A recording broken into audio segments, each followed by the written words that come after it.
성경에서 말씀해주고 있는 그 믿음은 우리가 생각하는 나의 확신과는 전혀 다른 것입니다. 자기 중심, 내 중심에는 반드시 내가 있습니다. 그러나 올바른 믿음의 중심에는 반드시 하나님이 있습니다. 믿음이라는 것은 내가 원하는 것이 아니라 하나님께서 원하시는 것이 이루어질 것을 확신하는 것입니다. 그 믿음에는 하나님의 말씀, 곧 하나님의 약속이 반드시 필요하고 그것이 있는 것입니다. 아브라함이 믿음의 조상이 된 것은 그가 하나님께 잘 보이기 위해 스스로 가나안을 떠났거나 아들을 낳고 그 낳은 아들을 스스로 번제물을 드렸기 때문이 아닙니다. 하나님의 말씀, 그의 약속을 갖은 고생과 그 역경에도 불구하고 포기하지 않았기 때문에 믿음의 조상이 되었습니다. 성경이 이렇게 말하는 믿음은 하나님의 그 약속의 말씀을 붙드는 것입니다. 우리에게 위기나 어려움 가운데 오직 한 가지만 생각하고 살아간다면 어떤 형편이든지 지금 하나님이 기뻐하실 것을, 지금 하나님이 나와 함께 하시는 것을 믿는 것입니다. 성경은 정확하게 우리에게 꼬집어서 가르쳐 주는 것은 하나님이 기뻐하시는 그것은 바로 하나님을 믿는 것입니다.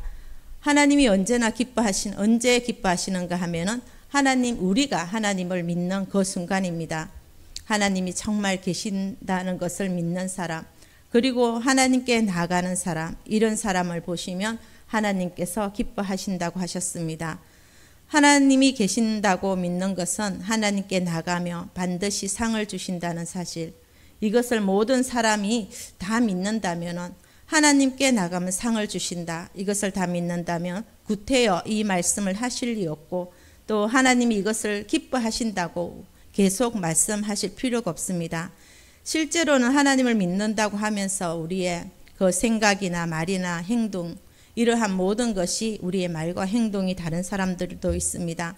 하나님을 믿는 사람답지 않게 그리스도인들은 많은 것이 지금의 현실입니다. 내 생각이나 내 말, 그리고 나의 행동이 제대로 하나님의 계신 것을 믿는 사람다운 것인가를 생각하는 것입니다. 또한 믿음은 보여주는 것입니다. 마가복음 2장을 보게 되면 예수님께서 가버나움에 가셔서 어느 집에 들어가셔서 말씀을 전하셨을 때 사람들이 얼마나 많이 모였는지, 이 중풍병자를 들것에 실어서 예수님께 가기를 원했지만 사람들이 너무 많아서 돌아갈 수가 없었습니다. 그래서 그 사람들은 옥상으로 올라가게 되고 그곳에 지붕을 뜯게 됩니다. 그리고 예수님이 계신 그 앞으로 그 중풍병자를 달아내리는 일이 있었습니다. 그때 성경에서 말씀하시기를 그들의 믿음을 보시고라고 예수님께서 말씀하셨습니다. 그리고 들것에 누워 내려온 중풍병자에게 작은 자야 내 죄 사함을 받았느니라, 그렇게 말씀하셔서 그 사람의 병이 고쳐집니다. 그러니까 우리가 하나님을 믿는지 믿지 않는지는 우리의 눈으로 실제로 보여집니다. 믿음은 전적으로 마음으로 믿는데 어떤 사람이 믿는지 믿지 않는지 알 수가 없습니다. 예수님께로 중풍병자를 내리는 행동을 만약에 하지 않았더라면, 믿음만 갖고 있었더라면 아무리 그 믿음이 있을지언정 치료되지 않았을 것입니다. 하나님이 기뻐하시는 믿음은 단순히 우리가 마음으로만 믿지 못합니다. 믿음이 있다면, 그것을 믿으면 그게 보여지게 됩니다. 믿음은 또한 행동으로 우리의 모습 속에 나타나게 되어 있습니다. 믿음은 또한 우리의 모습 속에 보여집니다. 그래서 우리의 말과 우리의 행동이 나오게 되어 있습니다. 그래서 우리의 말과 행동이 하나님을 기쁘시게 할 수도 있고 하나님 마음을 안타깝게도 할 수 있는 것입니다. 오늘은 하나님과 동행하는 믿음의 사람을 통해서 말씀을 보겠습니다. 이 말씀을 믿음에 대해 이해하려고 다양한 성경을 보게 되었는데 쉬운 성경에서 아주 쉽게 말하고 있었습니다. 오늘 말씀의 1절입니다. 믿음은 우리가 바라는 것들에 대해서 확신하는 것입니다. 또한 보이지 않지만 그것이 사실임을 아는 것입니다. 믿음은 바로 우리가 바라는 것들에 대해서 확신하는 것이라고 합니다. 믿음은 보이지 않지만 그것이 사실이라고 하는 것을 우리는 분명하게 안다라고 하는 것입니다. 하나님은 보이지 않습니다. 그런데 하나님이 살아계십니다. 그게 믿음이라고 하는 것입니다. 또한 우리가 기도할 때 아직 응답받지 못합니다. 내가 두려워하는 거, 내가 앞으로 바라고 또 내가 이루어졌으면 하는 그 간절한 소원이 내가 기도하고 있지만 아직 이루어지지 않고 보장되지 않습니다. 그런데 우리가 끊임없이 기도하다 보면 갑자기 우리의 마음에 드는 생각이 있습니다. 우리의 마음이 평안이 밀려오게 되고 마음이 든든해지기도 합니다. 그래서 이루어지겠네, 되겠네 라는 깨달음이 옵니다. 이렇게 하는 것이 바로 믿음인 것입니다. 기도하다가 내 마음에 평안이 오게 되고 확신이 온다면 그것은 분명 하나님의 주시는 사인이 되는 것입니다. 내가 너와 함께 하리라. 우리의 믿음의 반응이 옵니다. 간절한 마음에 하나님을 향한 그 소원이 옵니다. 그 간절한 마음의 소원을 가지고 기도할 때, 그 믿음을 가지고 기도할 때 그 기도하는 사람에게는 반드시 하나님께서 이루어 주실 것을 믿는 마음이 옵니다. 이런 믿음을 세상 사람들은 알 수 없습니다. 우리 안에 임하는 그 평안을 경험하지 못합니다. 아직 결과가 나타나지 않았기 때문입니다. 그것을 또한 이해하지 못합니다. 그런데 성경에서는 이 믿음은 세상이 감당치 못한다고 합니다. 세상이 감당하지 못하는 믿음이라고 분명하게 말씀하고 있습니다. 또한 이 믿음에 대해서 이제 우리에게 처음에 오늘 말씀하신 1절 말씀에 그 믿음에 대해서 말씀을 주시고 끝나지 않고 있습니다. 아주 친절하게 더욱더 구체적으로 그 믿음에 대해서 보여주고 있습니다. 오늘 말씀에 보게 되면 두 사람이 등장합니다. 아벨과 에녹입니다.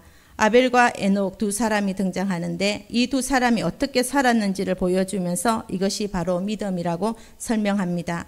두 사람은 과연 어떤 믿음이기에 하나님께서 믿음의 조상으로 선택하셨는지 먼저 아벨을 보겠습니다. 4절 말씀입니다. 믿음으로 아벨은 가인보다 더 나은 제사를 하나님께 드림으로 어려운 자라 하시는 증거를 얻었으니 하나님이 그 예물에 대하여 정언하심이라. 그가 죽었으나 그 믿음으로써 지금도 말하느니라. 지금도 분명히 아벨을 믿음의 조상으로, 믿음의 모범으로, 믿음의 본으로 우리에게 말씀하고 있습니다. 믿음으로 아벨은 이렇게 했는데 아벨의 믿음이 어떤 믿음을 가지고 있었길래 하나님께서 말씀하시는지 그의 형 가인의 제사는 딱 잘라버리시고 그의 동생 아벨의 그 제물을 드린 제사만 받으셨을까요? 지금 우리가 예배를 드리고 있습니다. 그래서 우리가 창세기 4장을 보면은 그 이유가 사실 나오지는 않습니다. 그냥 가인은 이런 제물을 드렸고 아벨도 이런 제물을 드렸는데 하나님이 아벨의 제사만 받으셨다라고 하고 있습니다. 그런데 요한 1서 3장 12절을 보게 되면 두 형제의 모습 속에 다른 모습을 볼 수가 있습니다. 가인같이 하지 말라입니다. 그는 악한 자에게 속하여 그 아우를 죽였으니 어떤 이유로 죽였느냐? 자기의 행위는 악하고 그의 아우의 행위는 어려움이라. 지금 가인의 행위는 악하고 그의 아우 아벨의 행위는 어려움이라고 하는 것입니다. 하나님께서 보실 때 평소의 삶에서 우리의 예배의 모습이 나옵니다. 오늘도 하나님께 나아가는 모든 이들의 관심을 기울여야 할 것은 예배의 형식이나 내용, 또 예배의 장소, 규모라든지 모이는 사람들이 많고 적음이 아니라 이에 함께하는 자신의 믿음에 있습니다.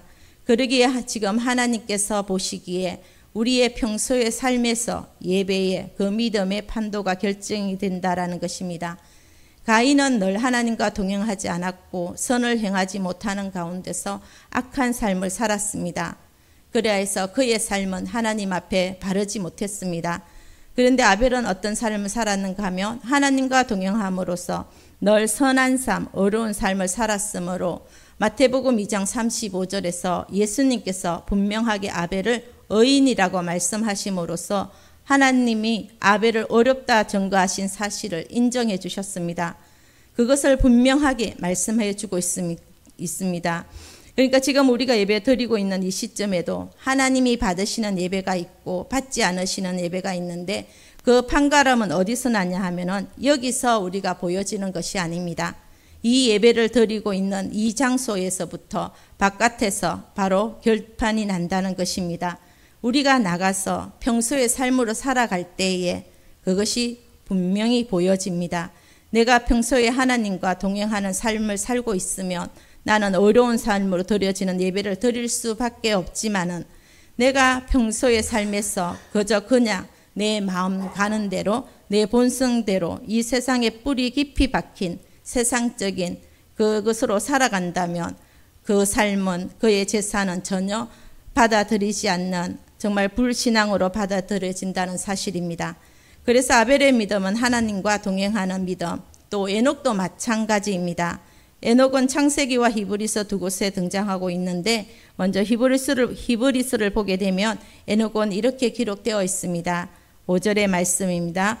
믿음으로 에녹은 죽음을 보지 않고 옮겨졌으니 하나님을 그를 옮기심으로 다시 보이지 아니하였느니라. 그를 옮겨지기 전에 하나님을 기쁘시게 하는 자라 하는 증거를 받았느니라. 하나님을 기쁘시게 할 수 있었던 비결은 에녹은 하나님을 기쁘시게 하는 그 믿음을 가지고 있었기 때문입니다. 에녹은 무슨 일이든지 자신의 임의대로 하지 않고 늘 하나님과 의논했으며 또 그분 편에 섰게 되고 그분의 뜻을 따랐던 것입니다. 또한 에녹은 하나님께 기쁨이 되는 그 사람 자체였습니다. 하나님께서 에녹 그 자신은 물론이고 그의 삶을 기뻐하셨습니다. 그 이유가 에녹의 믿음이었고 결국 하나님과 동행하는 삶이란 믿음을 따라 사는 것을 말하고 있습니다. 하나님께서 이와 같은 믿음의 사람들을 기뻐하시고 이들을 통해서 영광을 받으십니다. 우리가 아무리 특별한 사람이라도 믿음이 없다면 그 사람은 결코 하나님을 기쁘시게 할 수 없습니다. 에녹이 죽음을 보지 않고 하나님이 데려가신 그 이유에 대해서 창세기 5장 24절에 에녹이 하나님과 동행하더니 하나님이 그를 데려가심으로 세상에 있지 아니하더라. 에녹의 믿음은 하나님과 동행하는 그 믿음이었습니다. 그러므로 아벨과 에녹의 믿음의 공통점이 있는데 그것은 늘 하나님과 동행하는 삶을 살았다는 것입니다. 요한복음 8장을 보면 우리 예수님도 하나님과 동행하는 삶의 비결에 대해서 이렇게 말씀합니다. 요한복음 8장 29절입니다. 나를 보내신 이가 나와 함께 하시도다. 나는 항상 그가 기뻐하시는 일을 행함으로 나를 혼자 두지 아니하셨느니라.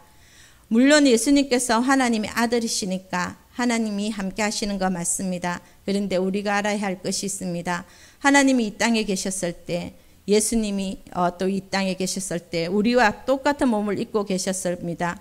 100% 인간이자 100% 하나님이셨습니다.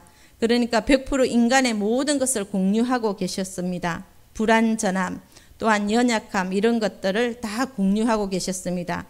그러니까 인간의 몸을 입고 계셨을 때 항상 하나님과 동행하기 위해서 그러한 삶을 사셨습니다. 그래서 예수님께서 항상 하나님이 기뻐하시는 일을 하셨습니다. 그러므로 하나님께서 예수님이 육체를 입고 연약함 중에 계신 예수님과 늘 함께 하셨다라고 말씀합니다. 그러기에 믿음이라는 것은 순종인 것입니다. 순종이 없이는 믿음이 아닙니다. 순종이 없다라고 한다면 내 믿음은 가짜라고 할 수 있습니다. 내가 하나님이 기뻐하시는 일을 행할 때 하나님은 그것을 믿음으로 받으시고 또한 우리와 함께 하신다는 사실입니다. 믿음은 여기 나와 가지고 우리가 예배 드리고 있는 이것이 전부가 아니라는 것입니다. 하나님께서 살아계시니까 나는 올바른 삶을 살아야지. 그런 하나님과 동행하는 삶을 살 때 실질적으로 그런 삶을 살아갈 때 하나님은 우리들에게 믿음으로 인정해 주시고 우리와 함께 동행해 주신다는 사실입니다.